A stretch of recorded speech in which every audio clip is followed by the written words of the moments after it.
তারাটা কি এখন রাতের 1টা বাজে। ওয়েদার ওয়েদার ওয়েদার ওয়েদার এই যে ওয়েদার রিয়াদে 7 ডিগ্রি সেলসিয়াস।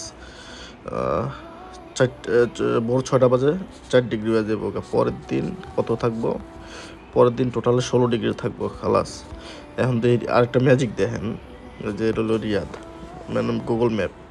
এই গুগল ম্যাপে রিয়াদে দেখাইতেছে কি 7 ডিগ্রি সেলসিয়াস। এই যে মক্কাতে মাশাল্লাহ দেখছেন 23 ডিগ্রি। এত ঠান্ডার ভিতরেও মক্কার ভিতরে কত সুন্দর আল্লাহর রহমতের জায়গা, মানে 23 ডিগ্রি সেলসিয়াস, মানে একদম পুরা স্বাভাবিক নর্মাল দিনের মতো। সুবহানাল্লাহ, মানে এটাই হলো আল্লাহর একটা কারিশমা। এত ঠান্ডার ভিতরেও এই জায়গাটার ভিতরে আপনার আল্লাহর রহমত কত সুন্দর। হ্যাঁ, এই যে জেদ্দা তো টেম্পারেচার ঠিক আছে, এইসব জায়গায় তো পানি দেখছেন। এটা হইলো মেন বিষয়, আল্লাহ চাইলে কি না পারে। একই দেশ, মানে এখান থেকে আমরা 400